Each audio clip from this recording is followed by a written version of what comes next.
नमस्कार. जिज्ञासेचं उदाहरण शोधण्यासाठी जर आपण मागील काही दशकात डोकावून पाहिलं तर डॉक्टर सी.व्ही. रमण, होमी जहांगीर भाभा, विक्रम साराभाई, ए.पी.जे. अब्दुल कलाम सारखे महान व्यक्ती तुम्हाला बघायला मिळतील, ज्यांचा प्रत्येक विचार देशाच्या प्रगतीपासून सुरू होऊन देशाच्या प्रगतीपर्यंतच येऊन थांबायचा. ह्यांच्या लावलेल्या शोधाने एकीकडे आपल्या देशाला मिसाईल्सने मजबूत बनवलं आणि दुसरीकडे यांनी दिलेल्या टेक्नॉलॉजीने आपलं जीवन अगदी सोपं झालं. आणि आज ह्यांच्यामधूनच एक महान व्यक्ती डॉक्टर ए.पी.जे. अब्दुल कलाम साहेबांच्या जीवनाला समजण्याचा आपण प्रयत्न करूया. धन्यवाद. ए.पी.जे. अब्दुल कलाम आपल्या देशाचे एक असे महान व्यक्ती आहेत ज्यांच्या महान कामगिरी आणि विज्ञानाच्या क्षेत्रातील अभूतपूर्व योगदानामुळेच त्यांना मिसाईल मॅनही म्हटलं जातं. 2020 पर्यंत विकसित भारताचं स्वप्न बघणारी व्यक्ती, ज्यांचं व्यक्तिमत्व धर्म आणि जातीच्या वर होतं. त्यामुळेच ते प्रत्येक जाती धर्माच्या लोकांमध्ये खूप लोकप्रिय होते. त्यांच्या अशाच महान व्यक्तिमत्वामुळे ते आजही आपणा सर्व भारतीयांसाठी जीवनातील एक आदर्श आहेत.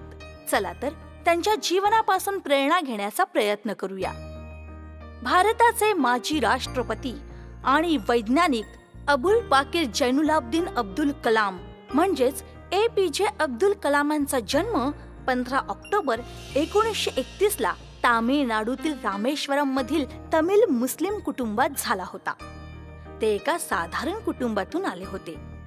त्यांचे वडील एक नाविक होते आणि आई एक गृहिणी होती. वडिलांना कामात मदत करण्यासाठी ते शिक्षणासोबतच वृत्तपत्र वितरणही करायचे. जिज्ञासा आणि शिकण्याची इच्छा ही त्यांची वैशिष्ट्य होती आणि ते त्यासाठी काहीही करायला तयार होते. त्यांचे गणिताचे शिक्षक त्यांची गणिताची शिकवणी निःशुल्क घ्यायचे. त्यासाठी ते हिवाळ्याच्या थंडीमध्ये सकाळी 4 वाजता उठून शिकवणीला पायीच जायचे.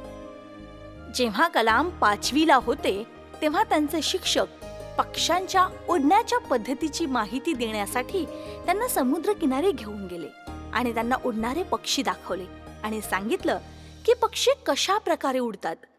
जेव्हा कलामांनी उडणारे पक्षी पाहिले तेव्हा ते त्यात मग्न झाले आणि मनातल्या मनात विमानाचा विचार करू लागले आणि त्यांनी तेव्हाच ठरवलं की त्यांना विमान विज्ञानामध्ये जायचंय. एकदा असा प्रसंग घडला की दिवाळी होती. एका लहान मुस्लिम बालकाला म्हणजेच अब्दुल कलामालाही हिंदूंचा हा गौरवशाली सण साजरा करायचा होता, पण तो खूप गरीब होता. तो वृत्तपत्र विकून त्याच्या शिक्षणाचा खर्च काढायचा आणि त्याच्या गरीब वडिलांनाही 2 पैशांची मदत करायचा. योगायोगाने त्याने त्या दिवशी वृत्तपत्र विकून इतर दिवसांपेक्षा 5 पैसे जास्त कमवले. मग तो फटाक्याच्या दुकानात गेला आणि त्याला एक रॉकेट मागितला, परंतु त्या विक्रेत्याने त्याला रॉकेट देण्यास मनाई केली आणि हे म्हणाला की 5 पैशात रॉकेट मिळत नाही.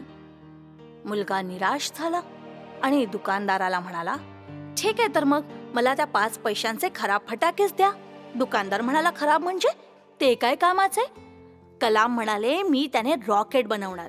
त्यानंतर तो 5 पैशात भरपूर खराब फटाके घेऊन आला आणि एक नाही तर बरेच रॉकेट बनवले आणि त्या दिवशी त्याच्या गावात मुस्लिम नगरात गगनचुंबी जाणारे रॉकेट्स केवळ त्या मुलाच्याच अंगणातून भरारी घेऊ लागले होते.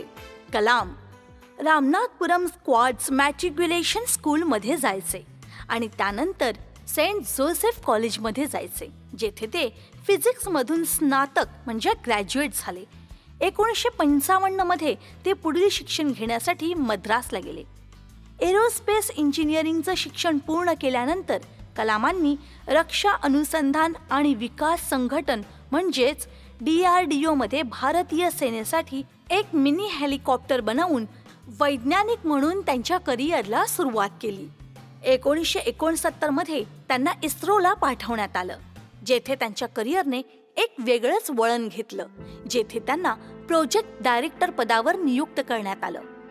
त्यांनी पहिलं उपग्रह प्रक्षेपण यान म्हणजेच SLV-3 आणि ध्रुवीय उपग्रह प्रक्षेपण यान म्हणजेच PSLV ला बनवण्यासाठी महत्त्वाचं योगदान दिलं, ज्याचं प्रक्षेपण नंतर यशस्वी झालं. अब्दुल कलामांच्या निर्देशांनीच अग्नी आणि पृथ्वी सारख्या मिसाईल्स बनवणे यशस्वी झाले. TVRLचं प्रतिनिधित्व करून त्यांनी स्माइलिंग बुद्धाचं प्रतिनिधित्व केलं, जे की पहिलं अणुपरीक्षण होतं. जुलै 1992 पासून ते प्रधानमंत्रीचे मुख्य वैज्ञानिक सल्लागार झाले. पोखरण द्वितीय अणुपरीक्षण करताना तंत्रज्ञान आणि राजकारणाच्या क्षेत्रात त्यांची भूमिका अतुलनीय होती. डॉक्टर कलाम म्हणायचे की तुमच्या पहिल्या यशानंतर आराम करू नका, कारण जर तुम्ही दुसऱ्यांदा फेल झालात तर बहुतांश लोक म्हणतील की तुमचं पहिलं यश फक्त भाग्याने मिळालं होतं. विद्यार्थ्यांसोबत राहणे, त्यांच्याशी बोलणे त्यांना फार आवडायचे. ते विद्यार्थ्यांना म्हणायचे, प्रश्न विचारणे विद्यार्थ्यांच्या सर्व वैशिष्ट्यांपैकी एक आहे. म्हणूनच विद्यार्थ्यांनो, प्रश्न विचारा, प्रश्न विचारणे सोडू नका.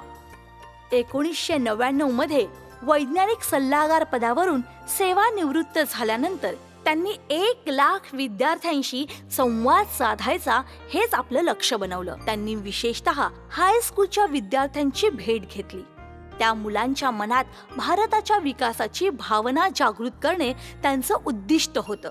सन 2002 मध्ये APJ अब्दुल कलाम मोठ्या बहुमताने राष्ट्रपती निवडणूक जिंकले. राष्ट्रपती म्हणून त्यांचा कार्यकाळ 25 जुलै 2002 पासून तर 25 जुलै 2007 पर्यंत होता. ते देशाचे 11वे राष्ट्रपती होते. त्यांना भारताच्या सर्वोच्च नागरी पुरस्कार भारतरत्न देऊन सन्मानित करण्यात आलं. डॉक्टर कलाम कधीच मेहनतीला घाबरले नाहीत. त्यांचं घर समुद्राजवळ होतं आणि त्यांच्या इच्छा आकाशापलीकडे होत्या.